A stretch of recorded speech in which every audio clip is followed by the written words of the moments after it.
শুধু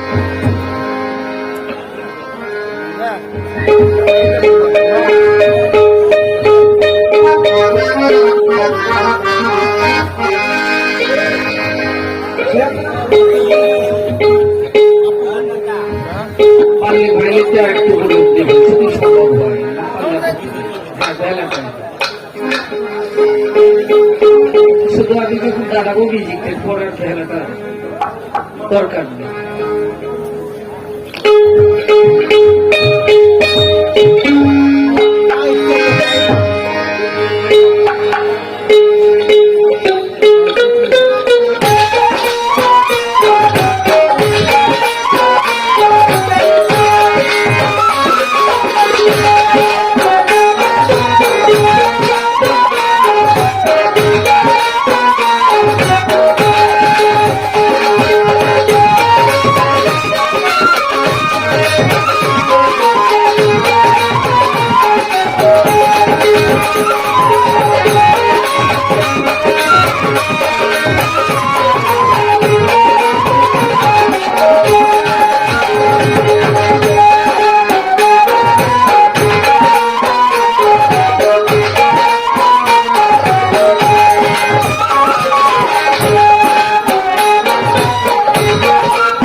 দরুদরা ভালো আছেন তো? আলহামদুলিল্লাহ। এই বলে তো পারবে বাবা। আর কালকে তো তোমরা চালাইবা, তাই না? কালকে এই মৌসার জন্য মিনিমাম 30 চ্যানেলের একটা মিক্সার দরকার। হ্যাঁ, তো যে ভলিউমটা আছে এই ভলিউমটাতে আমাদের সমস্যা হয়। আজ বিগত কতদিন ধরে যে এক রাত বাড়িতে ঘুমাই না, এটা বলার জন্য বলো। অর্থাৎ মাইকটা আমরা বেশি চাই এই জন্য, আমার গলা বাঁচান এইটাই বড় কথা না। আমি যদি ভালো গাইতে না পারি আমার শ্রোতা গান শুনে শান্তি পাবে না। আর বারবার যদি বলা হয় তাহলে অনেকেই বলবে শিল্পীর এটা অসুখ হয়ে গেছে, খালি মাইক মাইক করে।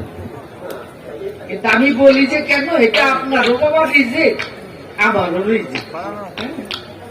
রিজিকের মালিক যদিও আল্লাহ, কিন্তু ওই জাতি তার রিজিক তার ভাগ্য পরিবর্তন করতে পারে না ওই পর্যন্ত যে পর্যন্ত তার ভাগ্য পরিবর্তন করার জন্য চেষ্টা করবে না। অর্থাৎ আপনার ভাগ্য এই সেটের উপরে, আমার ভাগ্যটা এই বেহালাটা মাইকের মধ্যে, দুজনের একই জায়গায়। কণ্ঠটা ভালো আছে, শ্রোতা গান শুনে শান্তি পাবে। আর একটা বার হয়তো বা এখানে আমার 90 চানার লাগতেও পারে, অথবা 5 একটা পাইটা হবে। কিন্তু দেখা গেল এই যে আমার দরদ অনেক চেনা জানা, আমার পাগলটা অনেকদিন ধরে আমার আজকের অনুষ্ঠানের সভাপতি চিনি, দরদ আমার আব্দুর রহিম সাহেব। তো যে আমি পাশেই একটা প্যান্ডেলে আসি, সিদ্দিক এই দোকানটায় কলিয়া, প্রতি বছরই আসি। এবার করোনার কারণে অনুষ্ঠানটা হয় নাই, তাহলে সেখান থেকে দরদের সাথে পরিচয় পর্যন্ত আসছি। তো আমি 2টা বাইনা গাইলে সে 2টা বাইনা আপনারও বাইনা হবে। আমার সবচেয়ে জীবনে বড় রেকর্ড আবার আলে আম্মার সাথে আমার গান ক্যারিগঞ্জে, এর সে ছোট প্যান্ডেল না, বড়ই হবে। ওই মালিকের 4টা সাইড চলতেছে সেদিন, মাইক নিজে চালাইতেছে, মাইক মানে মালিকে একটা সেট ধরেন যেটার ইউনিট কেটে গেছে, সাথে সাথে ওই মালিক কাঁচা দিয়ে গাছ হইতে ইউনিটটা লাগাই দিল। পরে উনি এসে বললো যে দয়াল এরকম 4টা প্যান্ডেল আমার আজকে চলতেছে। তার আচরণে বুঝতে পারলাম এই মানুষ যে ব্যবসা করে, ব্যবসার প্রতি যে তার শ্রদ্ধা আছে, তার আচরণে সেটা প্রকাশ পেল।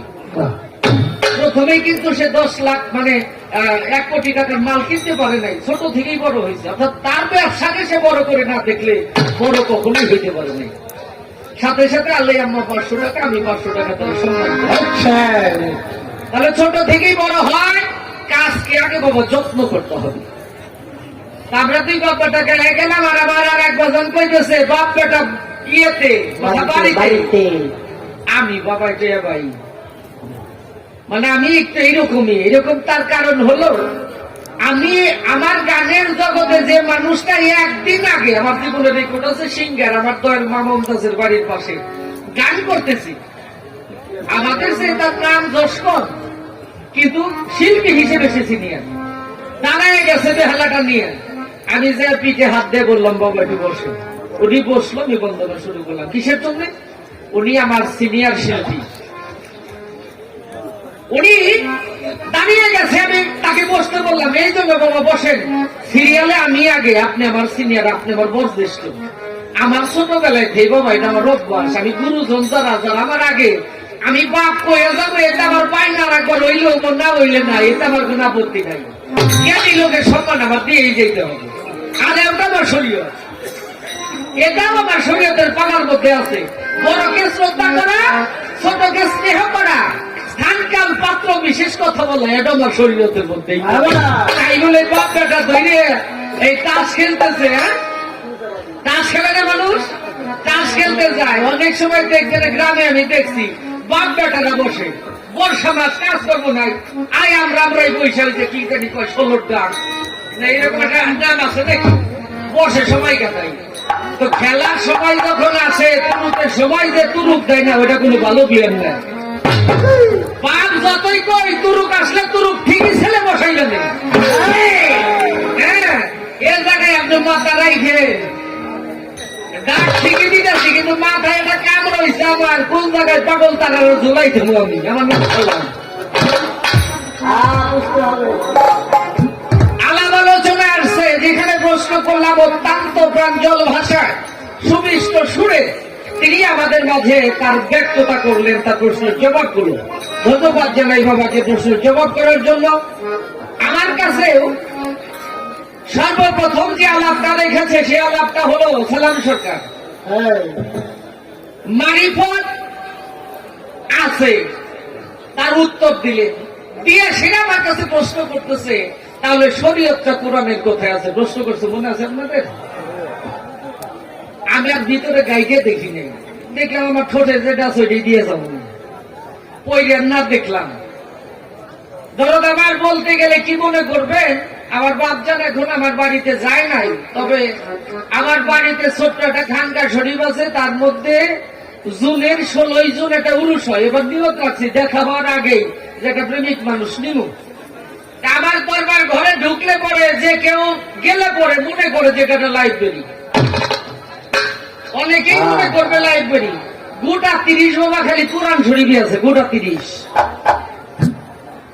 তার মধ্যে আমি সর্বক্ষণিক সময় চেষ্টা করি, আমি যদি না জানি আমার যারা ভালোবাসে তাদেরকে আমি জানাবো কি, অর্থাৎ আমি জানি কেন, যারা জানে তারা তো জানেই, তবে দুইটা কথা যদি নতুনত্ব করে না আনতে পারি, আমি আমার শ্রোতা যাবে আমার মতো যারা কাঙ্গাল তাদেরকে আমি দেবো কি। সেই নোটগুলি বাবা সর্বক্ষণই করার চেষ্টা করি, কিন্তু লিখতে লিখতে এমন হয়ে গেছে কয়টা কমো আব্বা, এই জন্য ওগুলা পাক ছোটের যেটা আছে ওইটাই আপনার দিয়ে দিব। এগুলো আলাপ মারিফতটা কি বিষয়বস্তু, সেখানে যে বললো সালাম সরকার তুমি কথাটা বললো, এই কথাটা যায় কোথায়?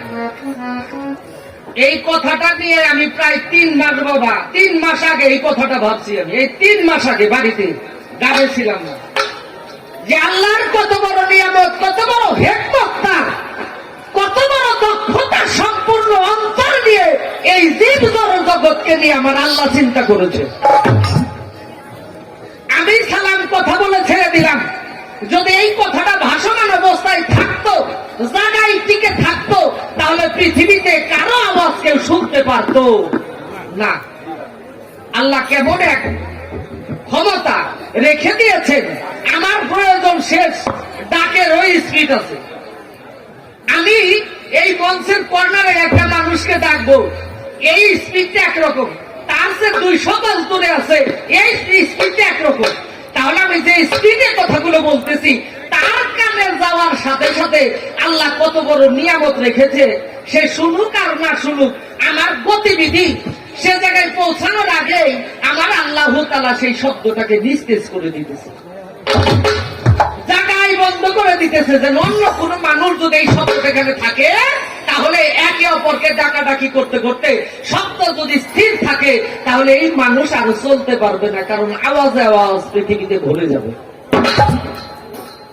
এই কথাটা আমি প্রায় 3-4 মাস আগে বাবা ভাবছি যে আল্লাহ কত বড় নিয়ম। আমার কথা কি গো বাবা, আমি তো গান টান জানি না, ভালো কথা বুঝি না, তবে চেষ্টা করি পৃথিবীর সৃষ্টি নিয়ে একটু গবেষণা করার জন্য, একটু গবেষণা করার জন্য, কারণ গবেষণা না করলে হবে না। তো আল্লাহ তাআলা তার পবিত্র কোরআনের মধ্যে বলেছে, আমি আমার কোরআনকে এমন ভাবে রেখেছি, কি বলা হয়েছে, পৃথিবীর যত জলাশয় আছে তাকে কালি করে দাও, সমুদ্রকে কালি করে দাও, পৃথিবীতে যত বৃক্ষ আছে তা দিয়ে কলম তৈরি করো, পৃথিবীতে যত ভূমি আছে তাকে খাতা তৈরি করো, যুগ যুগান্তর আমার কোরআন লিখে যাও, কোরআন লেখা শেষ হবে না, আমার কোরআন লেখা শেষ হবে না। এই যে বর্তমান যুগে বর্তমান দেখা যায় না, আমরা যখন ছোট ছিলাম কিছু কিছু পোলাপানের গলায় 20টা 25টা 15টা তাবিজ থাকছে, দেখে মনে হয়েছে তাবিজের ভার এই উপর হয়ে করতেছে না, তার মধ্যে এক প্রকার তাবিজ ছিল, এটার ভিতর ঢোল কোম্পানির তাবিজ, চারটা নিয়ে এই তাবিজ গলার মধ্যে রাখে, কোরআনটাই এত ছোট কোরআন আছে যে এই কোরআন ওই তাবিজের ভিতরে আনান কোরআন শরীফ আছে, তাহলে কতটা ক্ষুদ্র, তাহলে কি ওই কোরআনটা ওখানে শেষ নাকি? বললেন যুগ যুগান্তর লিখে যাও, অর্থাৎ কি পৃথিবীর শুরু থেকে শেষ পর্যন্ত, মাসরেক থেকে মাগরিব পর্যন্ত তুমি আমার কোরআনকে লিখে দাও, লেখা শেষ হবে না। তাহলে ঢোল কোম্পানির তাবিজের মধ্যে একটা কোরআন বড় হয়, ওইখানে কি কোরআন শেষ? কোরআন শেষ না। অর্থাৎ কোরআন পড়ার সময় আল্লাহর ইলহামী শক্তি যাকে বলা হয়, এই ইলহামী শক্তি যার মধ্যে সে প্রকাশিত না হবে, ফ্রিকোয়েন্সি না পাবে, ওই মানুষ কোনদিনই কোরআন বুঝবে না।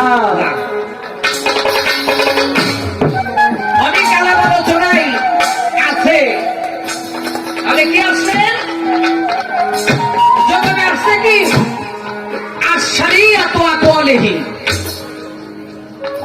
জবাবে কি আছে আর শরীয়ত আকওয়ালিহি, শরীয়ত আমার মুখের বাক্য বা আমার জবান থেকে যে শব্দটা প্রকাশিত হয় তার নাম হলো শরীয়ত। তাহলে জবাবে কি আছে, রাসূল পাক সাল্লাল্লাহু আলাইহি সাল্লাম তাজেদারে মদিনা নূরের জাহানে কুল কায়নাতের রহমতের মালিক তিনি বলে গেলেন বিদায় হজের সময়, সাহাবাগণ বললেন দরদ রে আপনি চলে যাবেন, কিন্তু আমরা কিসের উপরে দাঁড়িয়ে আমাদের জীবন যাপন করব? এবার রাসূল পাক বললেন আমি চলে গেলাম, তোমাদের জন্য দুটো জিনিস রেখে গেলাম, এক হলো আমার পবিত্র কোরআন, দ্বিতীয় আমার আহলে বায়াত। তাহলে সেই কোরআন হলো মানুষের জীবন চলার মূল ব্যবস্থা। কোরআনে নাই এমন কোন জিনিস নাই, জিজ্ঞেস করেছি কোরআনে মারিফত আছে নাকি, বলে নাই যে মারিফত আছে, তাহলে কোরআনের মধ্যেও মারিফত আছে। যদি আমি তেরাবেকা শরীয়ত গাইতাম তাইলে আর একদিকে নিয়ে যেতাম, কিন্তু আজকে শরীয়ত ওইভাবে গাওয়া যাবে না, অর্থাৎ কারো চিন্তা চর্চা করা ঠিক না, সেদিকে যাওয়া যাবে না। তাহলে আমি সামনের দিকে কিছু আলাপ আলোচনা করবো বাবা, আগে কি গান আমি রাখি, তারপরে দেখি আমার বাবা যেখানে প্রশ্ন করেছে তার পাশে দাঁড়িয়ে কিঞ্চিত আলাপ আলোচনা রাখতে পারি কিনা।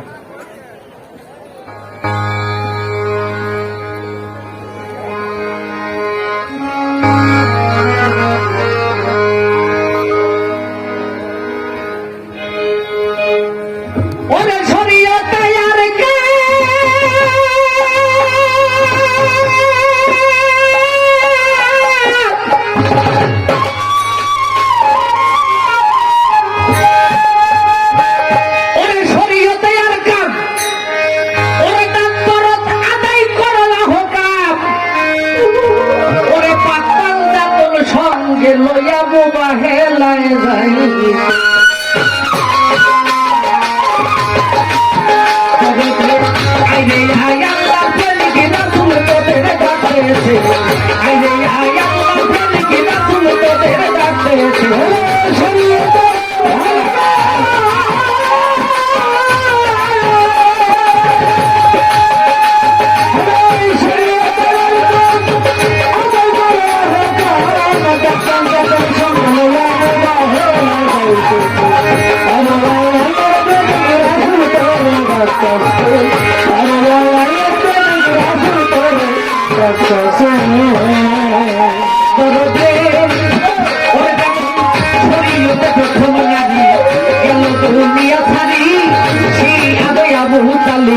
গিরি শঙ্কর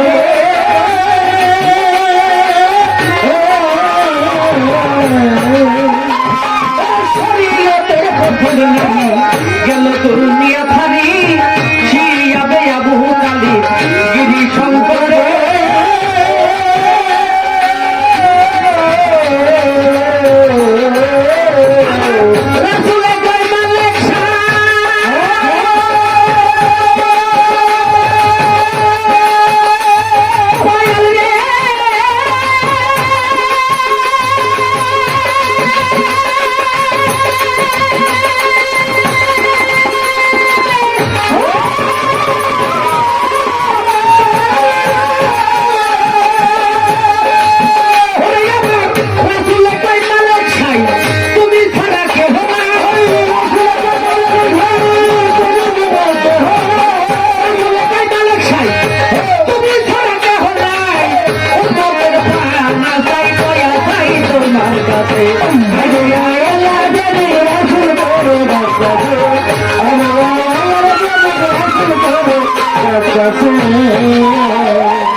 নবীর ধরে কম্পিত হইয়া রহু করিয়া পড়ে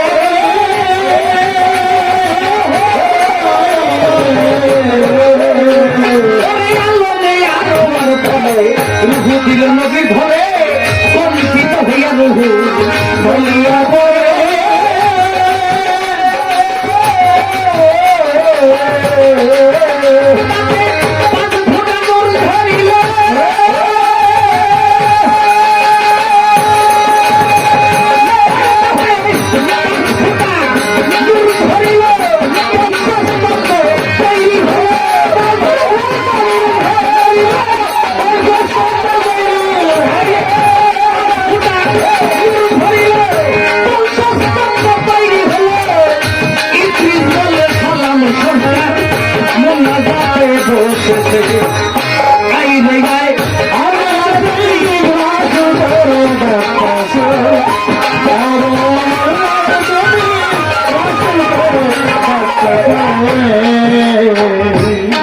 বাবা ধন্য রে বেটা ধন্যবাদ দেখতামে কেমন করে আমার কাছে তোর প্রশ্ন গেল করে ভক্তি রাখি ভক্তি রাখি আমার আছেন গোবের দরদ ভক্তি দেই সহবারে মধ্যে চান্দের পাক দরবারে দরদ ভক্তি দিয়া এমন একটা দরবারে দাঁড়াইয়া আত্মায় বড় শান্তি পাইলাম ভাই। শরীয়তে আর কাম আদায় করো আহ্বান পাক পাঞ্জাতন সঙ্গে লইয়া মোবা হেলাই যাইতেছে আইরে আয় আল্লাহর প্রেমিক রাসূল তোদের ডাকতেছে। শরীয়তের প্রথম নারী গেল দুনিয়া ছাড়ি সেই আবু তালিব গিরি সংকটে আমার রাসূলে কয় মালিক সাই দরদ রে তুমি ছাড়া কেহ নাই আমার উম্মতের পানা চাই দয়া চাই তোমার কাছে। আরে বুদ্ধি করে তো বাবা গান গাওয়া যায় না, গান হইয়া যাওয়ার লাগে, হয়ে যায় গান। কয়টা বাজে রাত্রি এখন?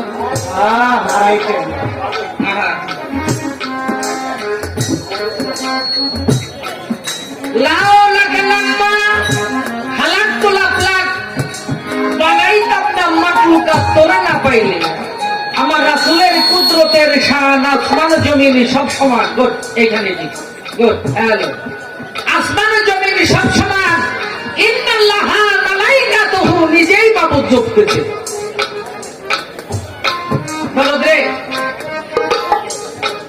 আমার রাসূলের আমার বড় সভাপতি যিনি তিনি বলেছেন, কি বলেছেন? ইন্নাল্লাহা মালাইকাতুহু ইউসাল্লুনা আলান নবী ইয়া আইয়ুহাল্লাযীনা আমানু সাল্লু আলাইহি সাল্লিমু তাসলিমা।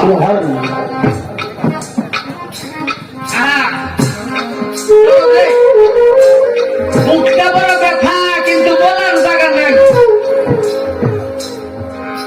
আমাদের মধ্যে একজন বয়োজ্যেষ্ঠ শিল্পী ছিলেন, ওনার নাম আইনা চলে গেছে। উনি বলছিল আমার ওস্তাদ মমতাজুর ছিল, মমতাজুর একটা কথা বলে পারি বিকাইটার জন্য কই নেই।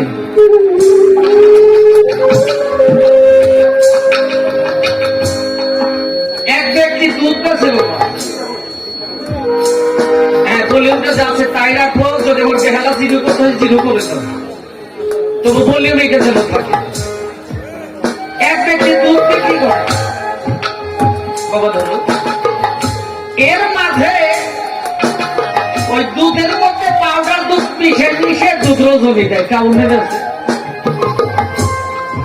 হঠাৎ করে ওই মানুষটা অসুস্থ হয়ে গেছে, অরিজিনাল দুধ ওই যে কয়বারই পারে ওই কয়বারই অরিজিনাল দুধ দিছে। দেওয়ার পরে যারা দুধ খাইছে খাওয়ার পরে পাতলা পায়খানা শুরু হয়ে গেছে, পেটে ব্যথা শুরু হয়ে গেছে। এখন যারা ডেইলি দুধ খায়, পাউডার দুধ খাওয়ায়, হঠাৎ করে অরিজিনাল দুধ খাইয়ে পেট ব্যথা পাতলা পায়খানা শুরু হয়ে গেছে। হওয়ার পরে ওই কুয়াল যখন পরে দুধ দিবার গেছে একেবারে লাঠি দিয়ে সারা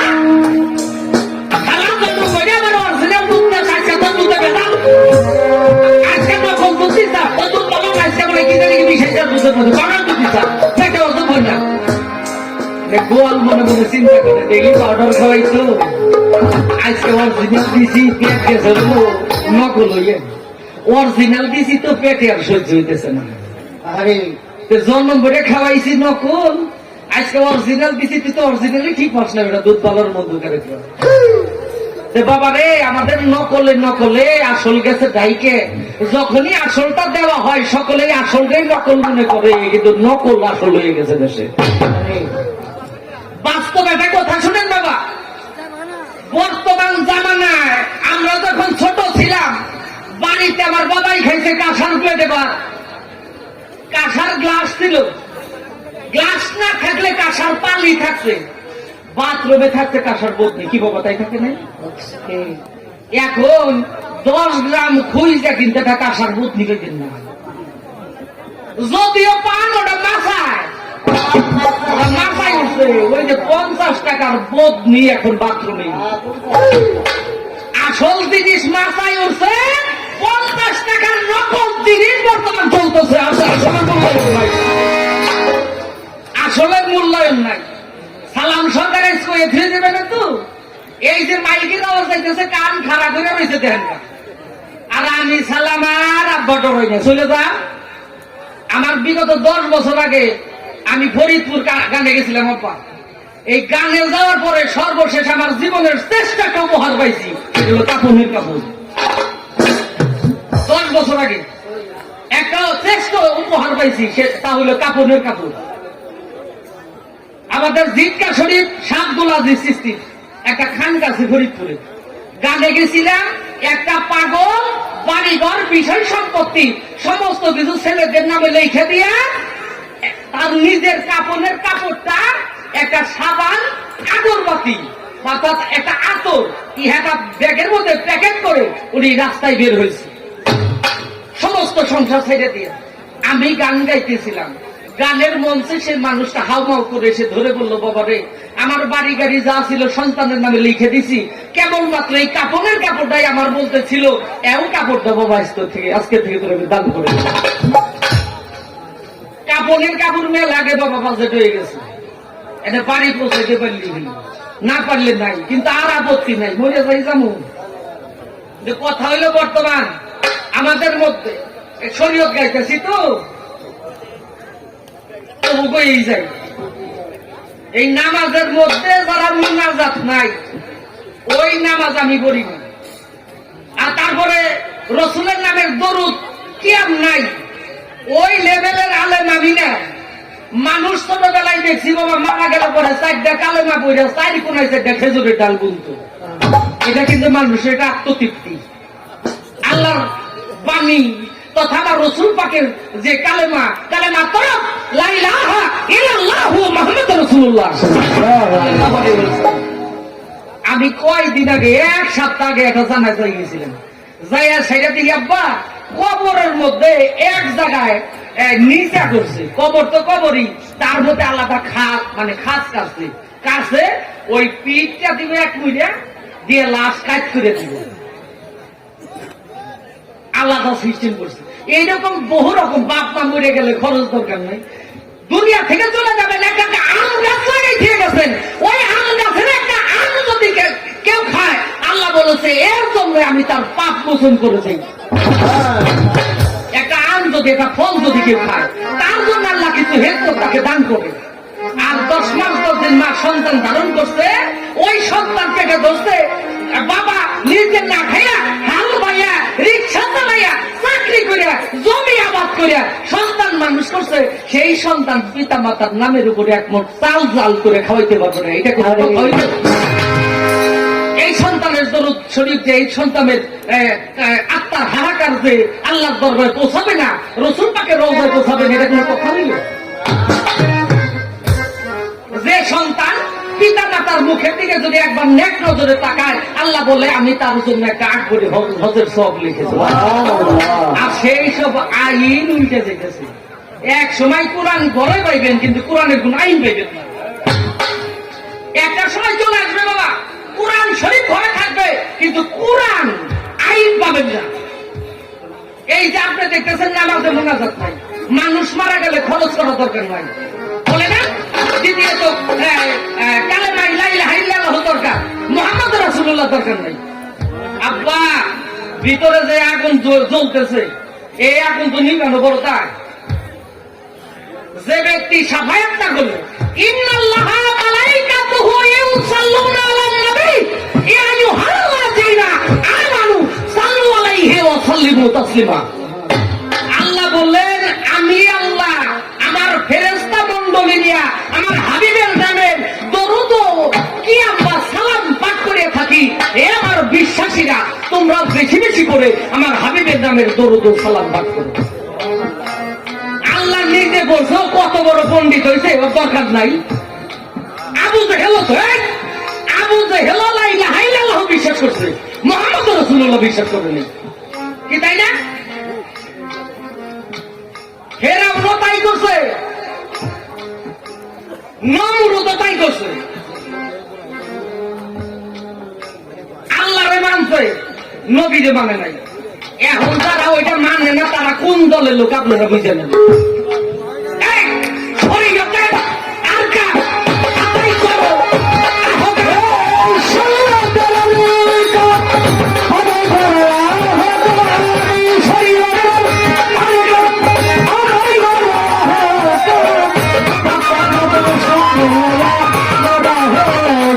আরে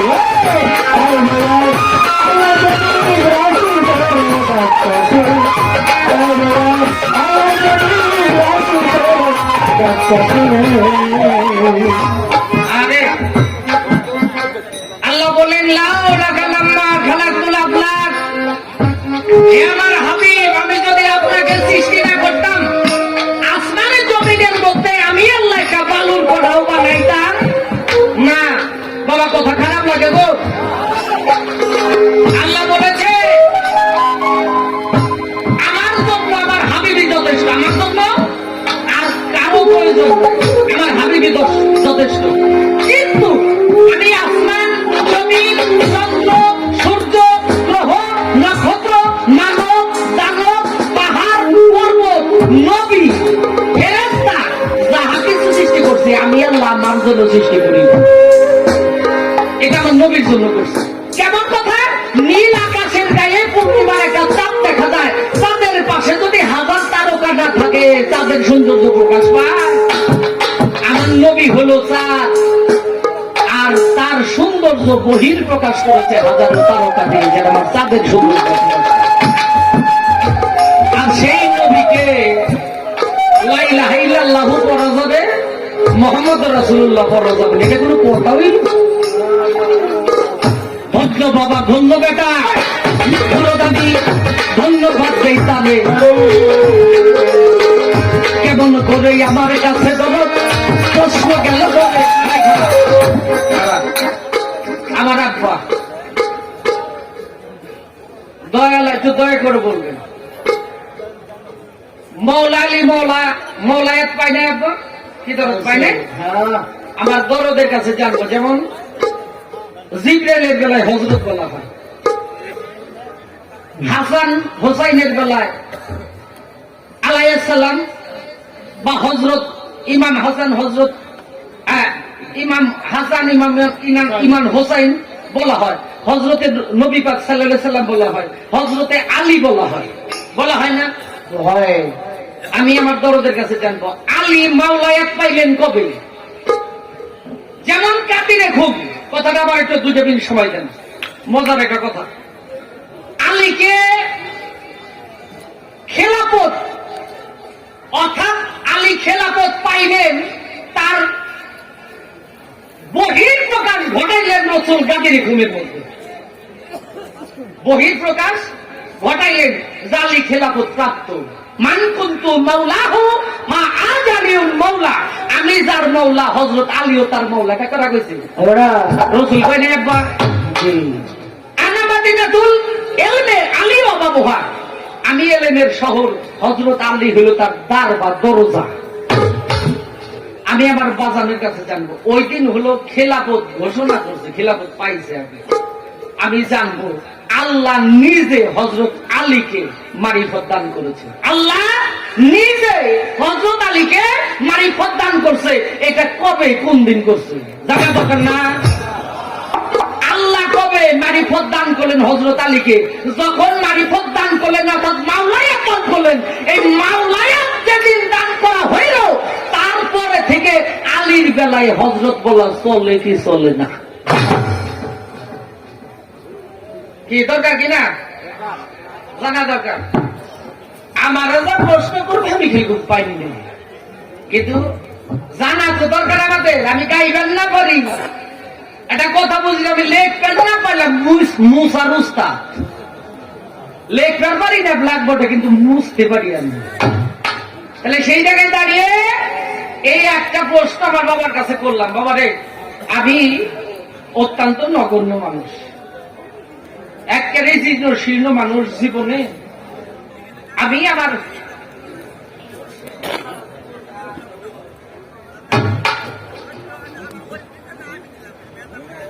দরদ, সেই জায়গায় দাঁড়িয়ে আর একটা প্রশ্ন আমার দরদের কাছে। প্রশ্নটা করে ছোট্ট এক কথায় জবাবটা দেবে, নেমে পড়বো, কারণ ভালো মানুষ সামনে থেকে আমার মতো গোলাবান কটামি করার সাধন না। আর একটা প্রশ্ন আমার দরদের কাছে করি, প্রশ্নের জবাবটা আমার পাগল দেবে। হ্যাঁ, এর মধ্যে যে কি ভিটামিন আছে আমার বাজান যখন দেয় তখন আপনারা পাবেন পাগল। আর একটা প্রশ্ন হলো আমার দরদকে আমি দরদের কাছে আমি জানবো হযরতে আলী কাছে একটা মানুষ একদিন আই সেই মারিফত তথা বিলাই মারিফত দেখতে চাইলেন। এই মারিফত যখন দেখতে চাইলেন হযরত আলী এই কোমরে ছিল তরবারি। আচ্ছা, আপনারা বাহারাম বাদশা বই দেখেন নাই? ওই যে কি যুদ্ধ করে কি কি বইতে, অনেক বইতে গ্রামে আছে, গ্রাম্য কালচার এই নাটক হয়, সে বইয়ের মধ্যে তরবারি ব্যবহার হয় যুদ্ধ। এই তরবারি যখন ব্যবহার হয়, তরবারি কিন্তু একটা খোসের মধ্যে থাকে। হ্যাঁ, হাতে হয়ে যাবে খোসের মধ্যে থাকে, আন্দা বের করে কিন্তু খারাপ বেদক খারাপ এই তরবারি খোসের মধ্যে যাবে করে। তো হযরত আলী কাছে একজনের মারিফত দেখতে চাইলেন। হযরত আলী তার তরবারিটা খোসের মধ্যে টান্ডা বের করলেন। টান্ডা বের করার পরে ওই খোসের মধ্যে থেকে বের হইল 3টা কাগজ তথা একটা কাগজ, একটা তথা 3টা মতান্তর আছে। তার মধ্যে মারিফত দেখলেন, মারিফতের গান নিলেন এবং মারিফত শক্তি বিশেষ তিনি বুঝলেন। দেখলেন, গান নিলেন, শক্তি বিশেষ তিনি বুঝলেন। আমি জানবো কাগজের মধ্যে কি নিহিত ছিল, মারিফত দেখলো কিংবা গান নিল কেমনি, শক্তি বিশেষ তিনি বুঝলো কি করে, জানা দরকার না আমাদের। চুপচাপ বসেন, নিশ্চয়ই আমার ধরো এর মধ্যে কিছু ভালো আমার বাগানের মাথার উপর চাঁদ উঠেছে ওই, আরে চাঁদ উঠেছে ওই, আরে মাগ হয়ে আমার ষোলো বালা কাজলা দিদি কই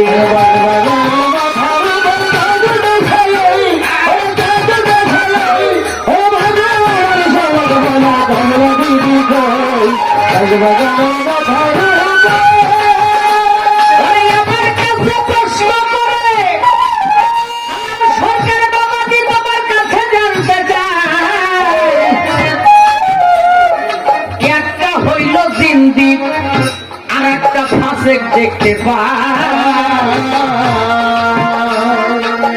আর একটা মুহাদ্দিস গেল বাবা হইয়া, ওরে সেইখানে কিছু কথা বললো না দাঁড়াইয়া। ভালো লাগছে, অনেক ভালো লাগছে বাবা। জিন্দিগা ফাঁসেকের কথা কি করবো আপা, ওই জায়গায় নাই ঢুকলাম। জিন্দিগার ফাঁসে ও জায়গায় যাই আমি কি কমু, আমি নিজে ওইটা দলভুক্ত। শরীয়ত শরীয়ত করলাম, তরিকত করলাম, এর মধ্যে না ঢুকে মুখে মুখে খালি কইয়া লাভ কি। মুহাদ্দিস এই দুনিয়া কিবা হইল ভাই, যে জায়গাতে যাই আমি সালাম সরকার পারি না রে ভাই। আল্লাহর ওলিয়া উলিয়া গেছে তারা হইয়া, কত গুণে গুণান্বিত দেখিলাম ভাবিয়া। আলেম সম্প্রদায় তিনি গিয়াছে হইয়া, আমার আলেম মানে জ্ঞানী দেখলাম কিতাব পড়িয়া। শরীয়তের ভাষায় তাকে আলেম বলতে হইতেছে, মুহাদ্দিস আলেম বলতে হইতেছে, কিন্তু তিনি আলেম শব্দের অর্থ কি? জ্ঞানী। সেই ব্যক্তি জ্ঞানী বাবা গেছে রে হইয়া, তারপর পরে কত লোক আসা দেওয়া করে দেখলাম কিতাব পড়িয়া। সেই জ্ঞানীর কাছে যদি কেউ বসে, কেউ তার কাছ থেকে আর উঠার ক্ষমতা বাবা রাখে না। আল্লাহর ওলির দরবারে আমার বাবা লোক দেখছেন নাকি, যে দরবারে আসছি, প্রথমে একটা কবিতা আমি পাঠ করেছিলাম। প্রথম যেদিন তুমি এসেছিলে ভবে, কেঁদেছিলে তুমি আর হেসেছিল সবে, কেমন জীবন তুমি করিবে গঠন, মরণে হাসিবে তুমি কাঁদিবে। আমি যখন খাবারটা খেয়ে, আমার এই যে বন্ধু খুরশেদ, ওর শ্বশুর বাড়ি এখানে যাইতেছিলাম, আমার বড় মেয়ে এবার ইন্টার পাস করছে, ওরে নিয়ে যখন যাই তখন আগে ওরে বলতেছিলাম, মনে প্রত্যেকটা মানুষের জীবন যদি এমন না হয় তাহলে এই জীবনের আর দাম আছে কি?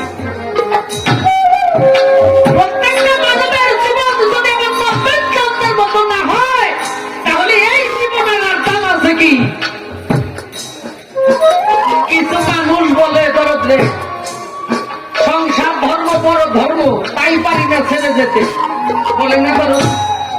কিন্তু কথাটা তা হবে না, কথাটা হবে সংসার ধর্মই কি বড় ধর্ম না, তাই পারলি না ছেড়ে যেতে। কথাটা কি আছে? সোজা করে নিতে সংসার ধর্ম বড় ধর্ম না, তাই পারি না ছেড়ে যেতে। এটার পর্দা মতো পেট করে খাইবো, বউ পোলাপান নিয়ে সংসার করবো, সেই জায়গায় ব্যাংকা দিচ্ছে। কিন্তু কবিতা লেখে নাই, কবি লিখেছে সংসার ধর্মই কি বড় ধর্ম না, তাই পারলি না ছেড়ে যেতে। এই কথাগুলো জাগিরে কামাইছে হলো তাদের জন্য। কিন্তু আমার 90% কি তাই ছিল? তা ছিল ছিল না। শুনলাম তোর দেখে বিয়েই করবে, হ্যাঁ, এক আল্লাহকে পাইতে চাই, নিজের জীবনটা বাবা উৎসর্গ করছে। এক মালিককে পাইতে চাই, নিজের জীবনটা উৎসর্গ করছে। আমি আমার জীবনের আর সুখ শান্তি চাই না, আমার আল্লাহকে পাইলে, আমার মুর্শিদকে পাইলে আমার সবে, আমি আর কিছু চাই না। ছেলে সন্তান বিষয় সম্পত্তি জন্ম দিয়ে আমার কি হবে যদি আমার সেই দীনবন্ধুরে আমি না পাই? আমার এই জীবনের আর দাম আছে কি? কোন লাভ নাই। তাই রব্বের চন্দ্রের মতো উলিয়া উলিয়া নিকটে যারা আছে, তার সহমতে যারা আছে, তারাও কম নড়ে।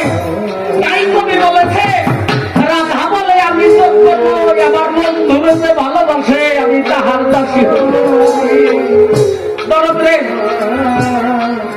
আমার জীবনে হইল না, আমি পারলাম না, কিন্তু প্রত্যেককে পাই ধরে বলে যাবো রে, প্রত্যেকটা মানুষ যেন তার সেই জায়গার মানুষটাকে ঠিক করে দেয়। দরদ আমার দয়াল নবী মাতা হারা পিতা হারা হয়ে দেশ দেশান্তরে ঘুরছে। মায়ের পেটে যখন ছিল তখন দরদ আমার তার বাবাকে হারাইছে। দুনিয়াতে আসার পরেই তার জনম দুঃখিনী মা বাবার রওজা দেখে ফিরে আসার পথে মাটা চলে গেল। আবার দরদের আপন বলতে তার কেউ ছিল না। মাতা হারা হয়ে পিতা হারা হয়ে আবার দরদ যখন পাগলের বেশে হয়ে যায়, হযরত আলীর বাবা আবু তালেব তার জীবনের সবকিছু হয়ে যায়। এক সময় আবু তালেব পানিতে যাবে, যখন পানিতে যাবে আবার মোহাম্মদকে ডেকে বলে, মোহাম্মদ রে, বাবার একটু ছোট মানুষ, আমি তো পানিতে যাবো, কিন্তু আমার সাথে যাইতে পারবে না। আমার জগতের উদ্ধারদাতা যিনি, তিনি বলেন, দরদ রে, তুমি আমার বাবা, তুমি আমার মা, তুমি যদি আমাকে রেখে চলে যাও আমি কার কাছে যাব? কার কাছে আশ্রয় দেব? তুমি ছাড়া যে মাত্র এই জগতে আমার আপনে বলতে কেউ নাই। তুমি আমার সব। এক পর্যায়ে কাফেলা নিয়ে রওনা করলো ভাবে তিন মোহাম্মদের নিয়ে, আমার জগৎ দুঃখের নিয়ে রওনা করলো মালিকদের দিকে। আর বহিরা পাত্রী নামে একজন পাত্রী, ইঞ্জিন কিতাবের আলেম ছিলেন, তিনি চিন্তা করলেন একটা জামানা আসবে, ওই জামানায় আমার দয়াল নবী এই পথে একদিন বাণিজ্য যাবে, আমি আমার মানব জগৎকে ধন্য করবো, আমার সেই জগতের গুরুকে দর্শন করে আমার মানব জগৎ উৎসর্গ করবো আমার মানবের মতো বলে আমি অপেক্ষায় অপেক্ষমান হয়ে বসে আছি। নয়ন জলে আমার এসে নয়ন জলে আপনার কথা ভাবিয়া দেখা বন্ধু আমার নবী আপনি আসিয়া Oh,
সে ওই যে পাহাড়ের মধ্যে ছোট বাড়ি করে আছে, ওইখানে যায় বলতেছে বাড়িতে কি কেউ আসো,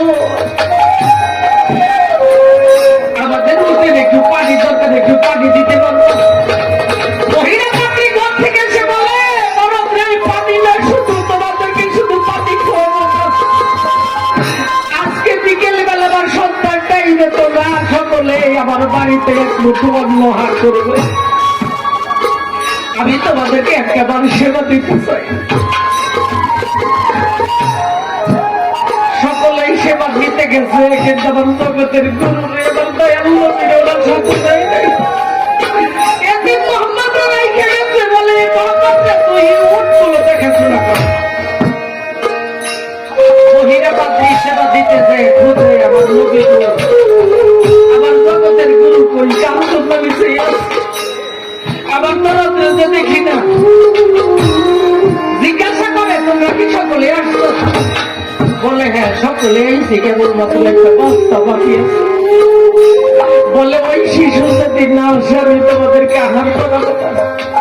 আমি যে তোমাদের জন্য তোমাদেরকে দাওয়াত করি নাই, আমি যে তার জন্য দাওয়াত করছি, ওই মানুষটা তোমাদের সাথে আসে নাই।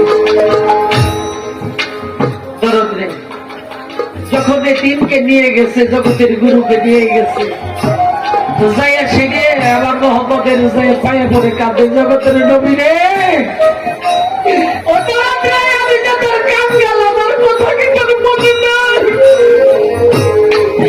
আমি যে পথের থেকে ছায়া রয়েছি তোর মনে দেখাল করতে, তোর এই গোলামের কথা কি তোর মনে পড়ল না? আমি কোথায়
জীবন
Oh,